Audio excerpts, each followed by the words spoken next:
इस्लामाबाद असा रोज़ा खोल लिया थोड़ी देर पहला भी किस रोज़ा तो की रौला है उन्हें दसिया बंदे ने वे पानी ते दाल ते बस एवें ही दा दप्पा ते लकड़ दी रोटी खा के ते असीं काम अपना चला लिया।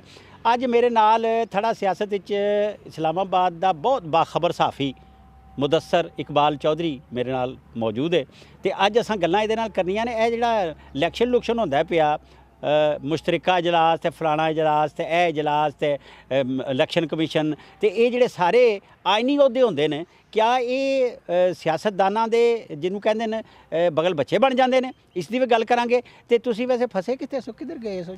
बाबा जी तुहानूं पता है तुसीं चूंकि खुद साडे सीनियर सहाफ़ी भी हो कोर्ट साडी एक स्टे चल रहा इलैक्शन के हवाले नाल प्रैस क्लब का इलैक्शन है ते उत्थे मैं सुबह दा फसिया सा तां ही लेट हो गया उनकी माजरत भी ते बस उत्थों ही नहीं उत्थे होया कि बस वो विचली गल क्यों नहीं दसदा यार? विचली गल है वे कि मुखालफ फरीक जिहड़ा कि चाहता है कि नवे बंदे क्लब च ना एंटर होण जिहड़े नवे सहाफ़ी ने ਜਿਹੜੇ 10-10 ਸਾਲ ਤੋਂ ਕੰਮ ਕਰ ਰਹੇ ਨੇ ਤਾਂ ਉਹਨਾਂ ਨੂੰ ਮੈਂਬਰਸ਼ਿਪ ਨਹੀਂ ਦੇਣਾ ਚਾਹੁੰਦੇ ਨੇ ਕਿ ਪੁਰਾਣੇ ਲੋਕ ਹੀ ਅੱਜ ਜਿਵੇਂ ਤੁਹਾਨੂੰ ਮੈਂ ਕਹਾਂ ਤੁਹਾਡੇ ਵਰਗੇ ਬਾਬੇ ਹੀ ਉੱਥੇ ਬੈਠੇ ਰਹਿੰਦੇ ਜਵਾਨਾਂ ਨੂੰ ਮੌਕਾ ਨਾ ਦੇਣ ਤੇ ਉਹਨਾਂ ਨੇ ਇੱਕ ਸਟੇ ਲਿਆ ਕਿ ਅਸੀਂ ਨਵੇਂ ਬੰਦੇ ਨਹੀਂ ਕਰਨੇ ਤੇ ਉਸ ਚੱਕਰ ਇਹ ਸਟੇ ਵੀ ਅੱਜ ਦੂਜੀ ਤਰੀਕ ਸੀ ਤੇ ਅੱਜ ਚੂੰਕਿ ਇੱਥੋਂ ਮਾਮਲਾ ਕਲੀਅਰ ਹੋ ਜਾਣਾ ਸੀ ਕੋਰਟ 'ਚ ਪੇਸ਼ ਹੀ ਨਹੀਂ ਹੋ ਰਹੇ ਇੱਧਰੋਂ ਜਿਹੜੇ ਜਵਾਨ ਬੰਦੇ ਨੇ ਜਿਨ੍ਹਾਂ ਦਾ ਹੱਕ ਹੈ ਉਹ ਕੋਈ 200-250 ਬੰਦਾ 300 ਬੰਦਾ ਪੇਸ਼ ਹੋ ਜਾਂਦਾ ਉਹ ਆਉਂਦੇ ਕੋਈ ਨਹੀਂ ਤੇ ਹੁਣ ਉਹਨਾਂ ਸੈਸ਼ਨ ਜੱਜ ਅੱਗੇ ਦਰਖਾਸਤ ਦਿੱਤੀ ਹੈ ਕਿ ਜਿਹੜੀ ਮੇਰੇ ਇਲਮ ਦੇ ਮੁਤਾਬਕ ਕਿਉਂਕਿ ਮੈਂ ਇੱਧਰ ਆਉਣਾ ਸੀ ਕਿ ਸਾਨੂੰ ਹੁਣ ਖਤਰਾ ਹੈ ਤੇ ਸਾਨੂੰ ਕੋਈ ਤਰੀਕ ਅੱਗੇ ਦੇ ਦਿਓ ਤੇ ਫਿਰ ਅਸੀਂ ਪੇਸ਼ ਹੋਵਾਂਗੇ। ਸਾਨੂੰ ਲਿੱਤਰ ਮਾਰਨਗੇ ਆਰਗੂਮੈਂਟ ਨਹੀਂ ਉਹ ਕਰ ਸਕੇ ਤੇ ਕੋਈ ਐਵੇਂ ਦਾ ਮਾਮਲਾ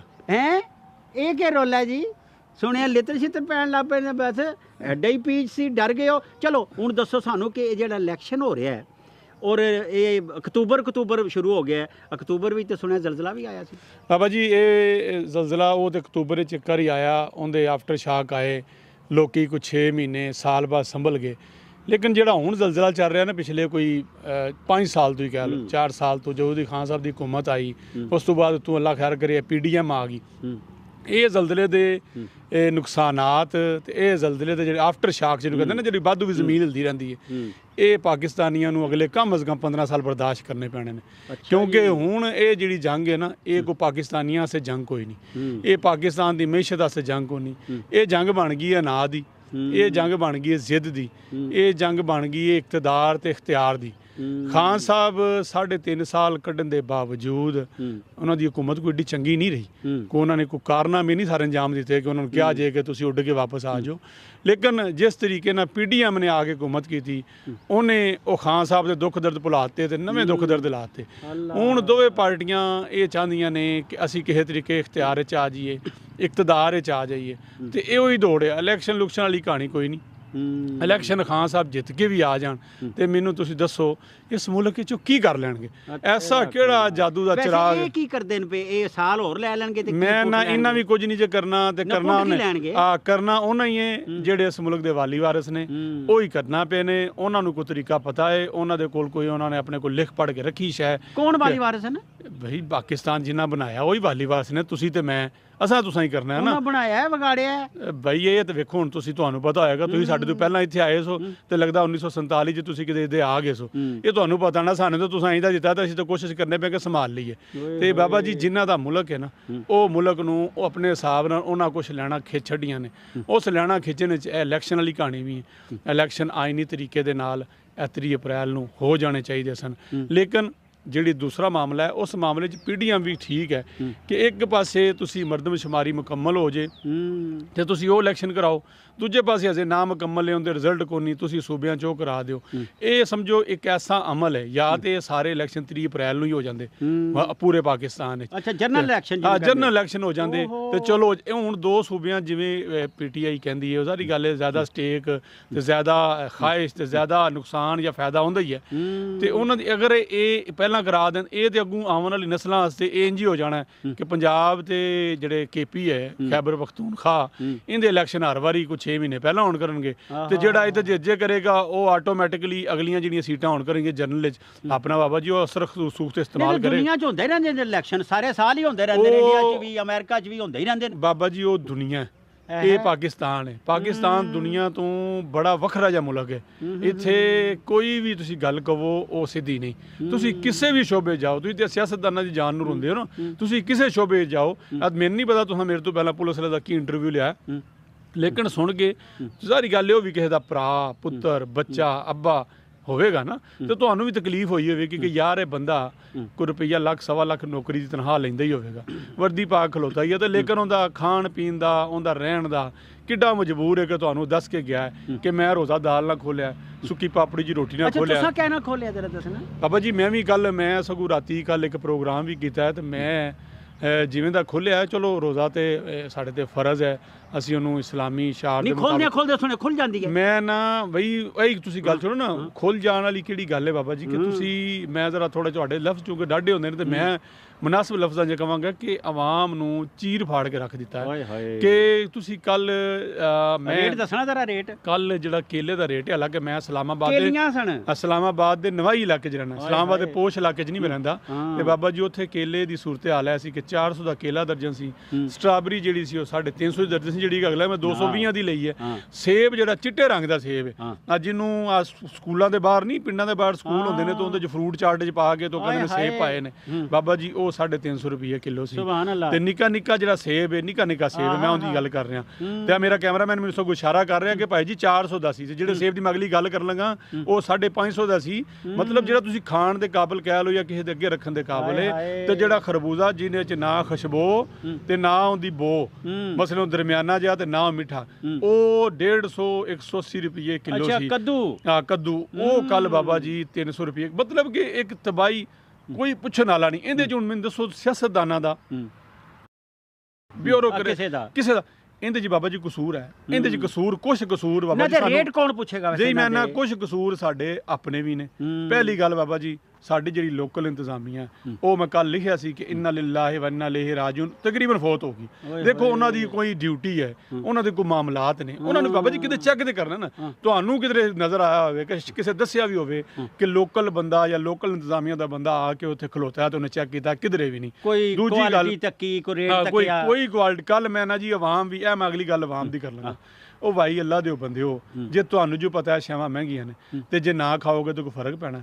ਰੋਜ਼ਿਆਂ ਤੋਂ ਬਗੈਰ ਵੀ ਤੇ ਬਾਬਾ ਜੀ ਅਸੀਂ ਰੋਜ਼ਾਨਾ ਰੋਟੀ ਖਾਂਦੇ ਆ, ਰੋਜ਼ਾਨਾ ਘਰ ਦੀ ਜ਼ਿੰਦਗੀ ਗੁਜ਼ਾਰਨੇ ਆ, ਤੇ ਜੇ ਰੋਜ਼ਾ ਅਸੀਂ ਸਾਦਾ ਰੋਟੀ ਨਾਲ ਖੋਲ ਲਈਏ, ਇਹਨਾਂ ਨੂੰ ਥੋੜਾ ਜਿਹਾ ਝਟਕਾ ਦੇਣਾ ਸੀ, 15-20 ਦਿਨ ਅਸੀਂ ਸਬਰ ਕਰ ਲਈਏ ਤੇ ਹੋ ਸਕਦਾ ਗੁਜ਼ਾਰਾ। ਲੇਕਿਨ ਫਰੂਟ ਸਿੱਧੇ ਹੋ ਜਾਣਗੇ। ਕੱਲ ਮੈਂ ਜਿਹੜੀ ਜਗ੍ਹਾ ਤੇ ਖਲੋਤਾ ਜਿੱਥੋਂ ਮੈਂ ਫਰੂਟ ਲਿਆ, ਮੈਂ ਸਿਰਫ ਉਹਨੂੰ ਇੰਨੀ ਗੱਲ ਪੁੱਛੀ ਹੈ ਕਿ ਭਾਈ ਇਹ ਸੇਬ ਤੇਰੇ ਕੋਲੋਂ ਮੈਂ 250 ਦੇ ਲੈ ਸਕਦਾ, ਤੂੰ ਮੈਨੂੰ 400 ਤੇ 20 ਦੇ ਕਹਿ ਰਿਹਾ। ਉਹਨੇ ਕਿਹਾ ਭਾਜੀ ਕੀ ਹੋਇਆ? ਨਹੀਂ ਕਿਹਾ। ਉਹਨੇ ਕਿਹਾ ਭਾਜੀ ਸਾਈਡ ਤੇ ਉਹ ਪਿੱਛੇ ਲੱਗਾ ਰਸ਼, ਲੋਕੀ ਪਿੱਛੇ ਖਲੋਤੇ ਨੇ ਤੇ ਤੁਹਾਡੀ ਵਜ੍ਹਾ ਤੋਂ ਤੰਗ ਹੋ ਰਿਹਾ। ਤੇ ਤੁਸੀਂ ਮਜ਼ੇ ਦੀ ਗੱਲ ਵੇਖੋ, ਮੈਂ ਪਿੱਛੇ ਹਟ ਗਿਆ, ਮੈਂ ਕਿਹਾ ਚਲੋ ਮੈਂ ਰੇੜੀ ਤੋਂ ਲੈ ਲੈਣਾ, ਦੁਕਾਨ ਤੋਂ ਨਹੀਂ ਲੈਂਦਾ। ਭਾਈ ਜੀ ਉਹ ਪਿੱਛੇ ਜਿਹੜੀ ਆਵਾਮ ਖਲੋਂਦੀ ਸੀ ਉਹਦੇ ਕੋਲ ਜਿਹੜਾ ਕੋਈ ਸੜੇ ਟਮਾਟਰ ਵੀ ਸਨ ਤੇ ਬਾਬਾ ਜੀ ਉਹ ਵੀ ਲੈ ਗਏ। ਇਹ ਆਵਾਮ ਦਾ ਵੀ ਕਸੂਰ ਹੈ। ਭੇੜ ਚਾਲ ਵਿੱਚ ਐਸੀ ਕੱਲ ਮੈਂ ਨਾ ਹਰ ਕਿਸਮ ਦਾ ਜਿਹੜਾ ਕੋਈ 6-6 ਮਹੀਨੇ ਪੁਰਾਣਾ ਪਿਆ ਸਮੋਸਾ, ਉਹ ਪਾਪੜ ਪਕੌੜੇ ਖਰਬੂਜ਼ੇ ਕੋਈ ਸ਼ੈ, ਉਹ ਸਾਰੀਆਂ ਗੱਲ ਵੇਖੀਆਂ। ਸੁਭਾਨ ਅੱਲਾਹ। ਬੰਦੇ ਹੱਥ ਜੋੜ ਕੇ ਅੱਜ ਕੋਈ ਨਵੀਂ ਤਿਆਰ, ਇਹ ਸਾਡਾ ਵੀ ਕਸੂਰ ਹੈ। ਮੈਂ ਬਲਕਿ ਇੱਕ ਜਗ੍ਹਾ ਤੇ ਖਲੋ ਕੇ ਜਦੋਂ ਖਜੂਰਾਂ ਤੇ ਵੈਸੇ ਮੈਂ ਪਹਿਲੇ ਲੈ ਗਿਆ ਸਾਂ ਤੇ ਦੁਕਾਨ ਤੇ ਜੋ ਖਲੋਤਾ ਸੀ ਤੇ ਮੈਂ ਉਹਦੀ ਖਜੂਰਾਂ ਦੀ ਕੁਆਲਿਟੀ ਵੇਖ ਰਿਹਾ ਸਾਂ। ਮੈਂ ਕਿਹਾ ਯਾਰ ਇਹਦੇ ਤੇ ਕੀੜਾ ਪਿਆ। ਉਹਨੇ ਕਿਹਾ ਭਾਈ ਜੀ ਇਹ ਕੀੜਾ ਕੁਛ ਨਹੀਂ ਆਂਦਾ, ਇਹ ਬੰਦੇ ਨੂੰ ਤਕਲੀਫ ਨਹੀਂ ਦਿੰਦਾ। ਇਹ ਕੀੜਾ ਹੋਵੇ, ਇਹ ਕੀੜਾ ਜਦੋਂ ਕੱਢੋ ਤੁਸੀਂ ਤੇ ਖਜੂਰ ਅਸੀਂ ਦੱਸਨੇ ਆ ਭਾਈ ਜੀ ਖਜੂਰ ਖੋਲ ਕੇ ਖਾਓ। ਅੱਜ ਕੱਲ੍ਹ ਚੂੰਕਿ ਮੌਸਮ ਬਰਸਾਤ ਦਾ ਵੀ ਬਣੇ ਹੈ, ਠੰਡ ਵੀ ਹੈ ਤੇ ਗਰਮੀ ਵੀ। ਮਤਲਬ ਇਸ ਕਿਸਮ ਦੇ ਆਰਗੂਮੈਂਟ ਨੇ, ਇਸ ਕਿਸਮ ਦੀ ਗੱਲਬਾਤ ਹੁੰਦੀ ਹੈ। ਤੁਸੀਂ ਉੱਥੇ ਮਜਬੂਰ ਹੋ ਜਾਂਦੇ ਹੋ, ਤੁਸੀਂ ਬੋਲ ਨਹੀਂ ਸਕਦੇ। ਤੁਸੀਂ ਰੇਟ ਬਾਬਾ ਜੀ ਪੁੱਛ ਕੇ ਤੇ ਵੇਖੋ। ਤੁਸੀਂ ਉਹਨੂੰ ਆਖੋ ਕਿ ਭਾਈ ਤੂੰ ਇਹ 200 ਵਾਲੀ ਸ਼ੈ 400 ਚ ਕਿਉਂ ਲਾਈ? ਉਹ ਜਿਹੜਾ ਤੁਹਾਨੂੰ ਜਵਾਬ ਦੇਗਾ ਨਾ ਤੇ ਤੁਹਾਡੀ ਸ਼ੈ ਵੀ ਲੈਣੀ ਭੁੱਲ ਜਾਏਗੀ ਤੇ ਤੁਹਾਨੂੰ ਜਿਹੜੀਆਂ ਮਰਚਾਂ ਲੱਗਣੀਆਂ ਨਾ ਤੇ ਘਰ ਤੋਂ ਤਾਂ ਜਾਂ ਖਲੋਣਾ ਕੋ ਨਹੀਂ। ਇਸ ਗੱਲ ਨੂੰ ਬਾਬਾ ਜੀ ਸਭ ਤੋਂ ਵੱਡਾ ਅੱਛਾ ਫਿਰ ਹੋਰ ਗੱਲ ਦੱਸੋ ਨਾ, ਇਹ ਤੇ ਚਲੋ ਅਸੀਂ ਕਰ ਹੀ ਲਵਾਂਗੇ। ਇਹ ਜਿਹੜਾ ਇਲੈਕਸ਼ਨ ਕਮਿਸ਼ਨ ਨੇ ਆਖਿਆ ਵੀ ਸਾਡੇ ਕੋਲ ਪੈਸੇ ਵੀ ਕੋਈ ਨਹੀਂ, ਸਿਕਿਉਰਿਟੀ ਵੀ ਕੋਈ ਨਹੀਂ ਤੇ ਖੂਨੀ ਇਲੈਕਸ਼ਨ ਹੋ ਜਾਏਗਾ, ਤਾਰੜ ਵੀ ਬੋਲਿਆ ਤੇ ਉਹਦੇ 'ਚ ਮਰੀਮ ਵੀ ਬੋਲੀ ਹੈ ਤੇ ਖਾਜੇ ਵੀ ਬੋਲੇ ਨੇ, ਸਾਰੇ ਬੋਲੀ ਜਾ ਰਹੇ ਨੇ। ਇਹ ਡਿਫਾਲਟ ਨਹੀਂ ਹੋ ਗਿਆ ਵਾਕਈ? ਬਾਬਾ ਜੀ ਮੁਲਕ ਦੇ ਵਸੀਹ ਤਰ ਮਫਾਦ ਵਿੱਚ, ਮੁਲਕ ਦੇ ਵਸੀਹ ਤਰ ਮਫਾਦ ਵਿੱਚ ਇਹ ਸਾਰੇ ਸਮਝ ਰਹੇ ਨੇ। ਵਸੀਹ ਤਰ ਮਫਾਦ ਦੇ ਜਿਹੜਾ ਸਾਈਡਾਂ ਤੇ ਬ੍ਰੈਕਟਾਂ ਲਾ ਲੈਣਾ ਤੇ ਇਹ ਵਸੀਹ ਤਰ ਮਫਾਦ ਦੇ ਸਾਰੇ ਹੋ ਗਏ ਨੇ ਇੱਕ।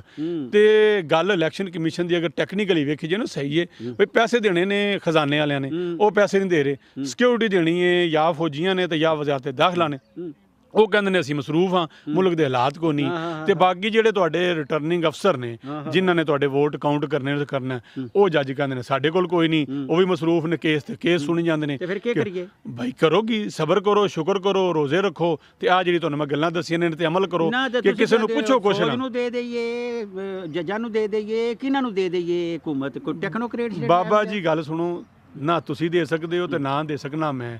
ਜਿੰਨਾ ਲੈਣੀ ਏ ਉਹਨਾਂ ਲੈ ਲੈਣੀ, ਉਹਨਾਂ ਲੰਮਿਆਂ ਪਾ ਕੇ ਲੈ ਲੈਣੀ ਏ, ਉਹਨੇ ਖਿਲਾਰ ਕੇ ਲੈ ਲੈਣੀ ਏ, ਉਹਨਾਂ ਟੋਰ ਕੇ ਲੈ ਲੈਣੀ ਏ, ਉਹਨਾਂ ਹਕੂਮਤ ਲੈ ਕੇ ਰੱਖਣੀ ਏ ਤੇ ਹਕੂਮਤ ਆਈ ਉਹਨਾਂ ਦੀ। ਤੁਸੀਂ ਅਸੀਂ ਤੇ ਐਵੇਂ ਹੀ ਆ, ਜਿਹੜਾ ਨਹੀਂ ਹੁੰਦਾ ਇੱਕ ਆ ਦੁਨੀਆ ਤੇ ਆਏ ਆ ਟੁਰ ਫਿਰ ਕੇ ਆਪਣੀ ਰੋਟੀ ਪਾਣੀ ਖਾ ਕੇ, ਤੇ ਇੱਕ ਆਂਦੇ ਨੇ ਉਹ ਜਿਹਨੂੰ ਸਾਦੀ ਜਿਹੀ ਮਿਸਾਲ ਹੈ ਬਾਲਾਂ ਦਾ ਇਜ਼ਾਫਾ ਕਰਕੇ ਅਸੀਂ ਹੈਗਾ ਤੇ ਪਿੱਛੋਂ ਬਾਲ ਜਾਣਨ ਤੇ ਮੁਲਕ ਜਾਣੇ, ਉਹਨਾਂ ਦਾ ਮੁਸਤਕਬਲ ਜਾਣੇ।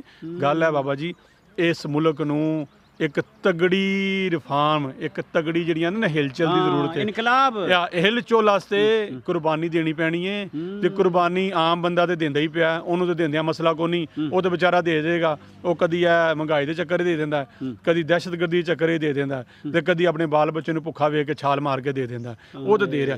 ਅਸਲ ਕੁਰਬਾਨੀ ਆ ਜਿਹੜੀ ਅਸ਼ਰਾਫੀਆ ਹੈ, ਜਿਸ ਦਿਨ ਇਧਰੋਂ ਕੁਰਬਾਨੀ ਸ਼ੁਰੂ ਹੋਵੇਗੀ, ਮੈਂ ਇਨਕਲਾਬ ਹੁਣ ਖੂਨੀ ਇਨਕਲਾਬ ਹੁਣ ਲਫ਼ਜ਼ ਨਹੀਂ ਬੋਲਣਾ ਚਾਹੁੰਦਾ, ਕਿਤੇ ਗੱਲ ਹੋਰ ਟੁਰ ਪਵੇਗੀ।